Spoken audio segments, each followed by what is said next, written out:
Okay, so we start with a neuron.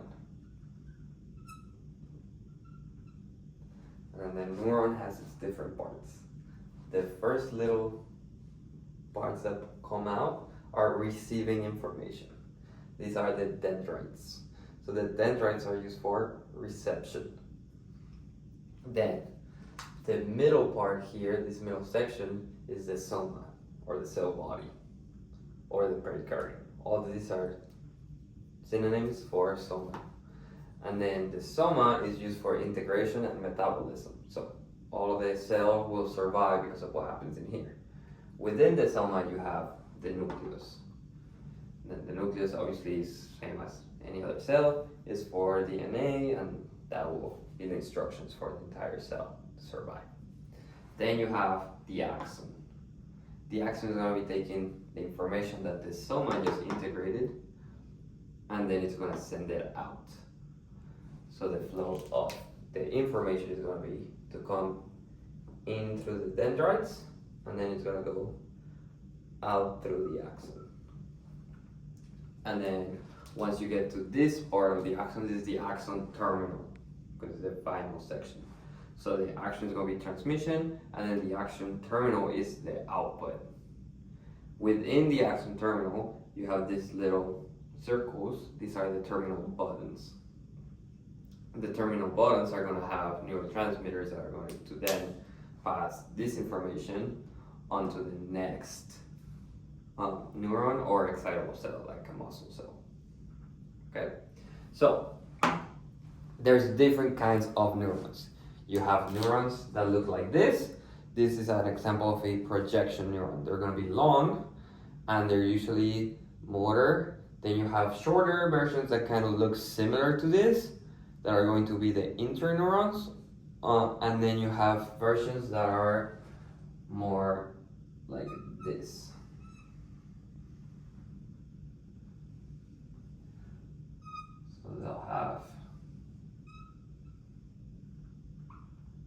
They will still have a cell body with a nucleus. They'll have a section that receives information, and then they have a section that delivers information. But information will always go in this direction, right? Since this looks like it only has one little entry point to the nucleus, we call it pseudo-unipolar. This type of cell, since you have that one line, we call it pseudo-unipolar, because pseudo means false, and then unipolar means one, right? So since it's not really unipolar, because you still have technically these two processes, we call it pseudo, because it's a fake unipolar. Now you'll have a process that is bringing information in, and one that is sending it out from this one neuron.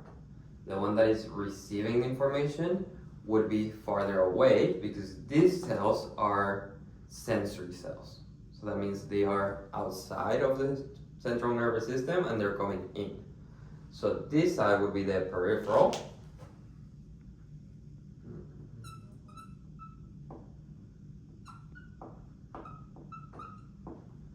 So peripheral process, and this would be the central process. So that all this information is going to be sensory information that comes in, received by our different mechanoreceptors, tactile sensors, things like that, nociceptors. The body is going to do the same thing. It's going to be for information and for all the information to pass by, be processed, and then sent out again by the central process towards the brain and the spinal cord. So now that we know these are sensory fibers, we're gonna keep talking about them. So if we have a sensory fiber that is coming from somewhere within our body, then you have the soma, and then this goes towards the brain and spinal cord. So say spinal cord. So all this information is going to be received, is going to be moving in this direction. This is all sensation, right? So this is a sensory neuron.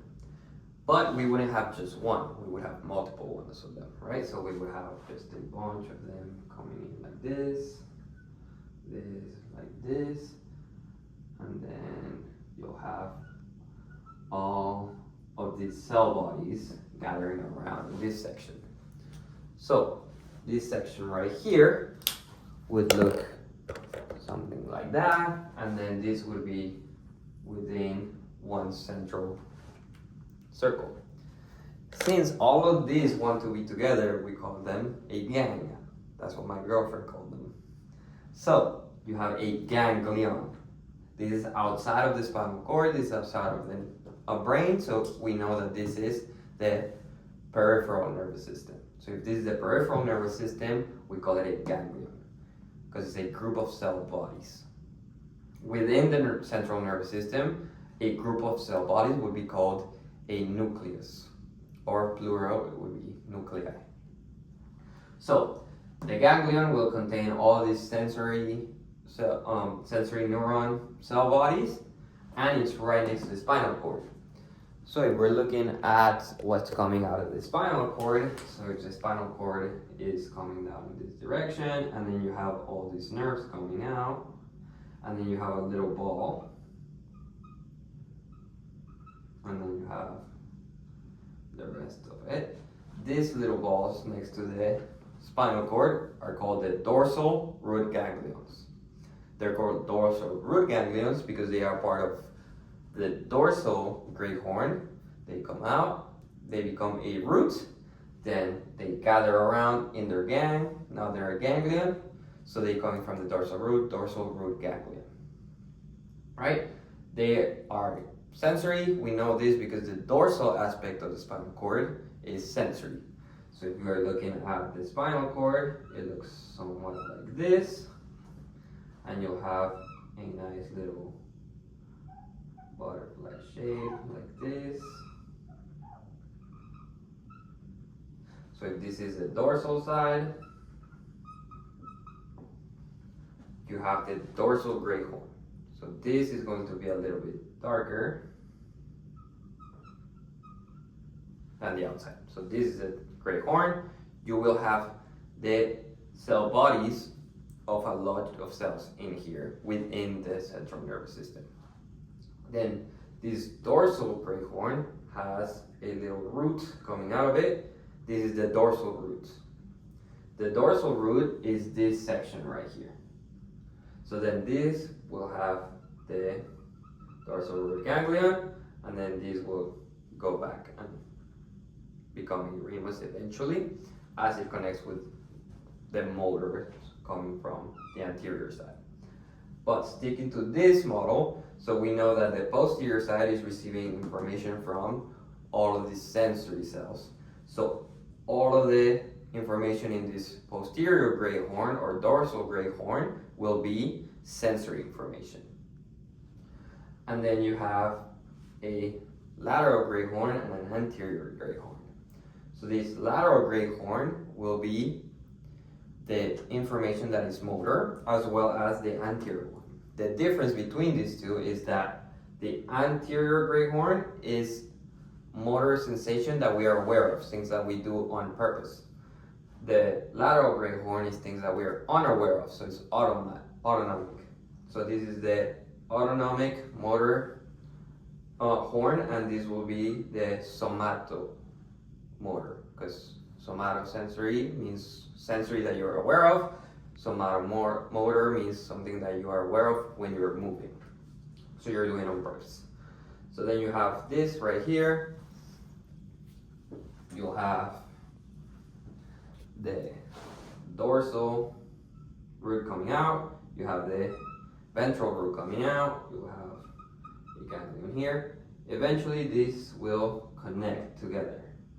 Once they connect together, we call this a nerve, so a spinal nerve. So I'm gonna use different colors here just to demonstrate what that would look like. So if we have the motor in the anterior, the sensor in the posterior, they come together, and now we have a bunch of sensory and motor fibers coming together. Then this will split again. So now you'll have some of these coming in here, coming here, coming here, coming here, and some of these will just come here, come here. So then this gets mixed, and then you have some of this coming this way, some of this coming this way, and then some this way, some this way. And you'll have some over here, some over here, some over here, some over here.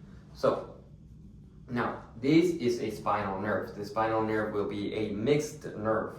So a mixed nerve will have both motor and sensory information. Then you have roots, you have the nerve, and then you'll have the ramus. So same as a tree, the tree starts with the roots, then you have a trunk, and then you have the branches. Branches in Spanish is called rama. So then you have the ramus.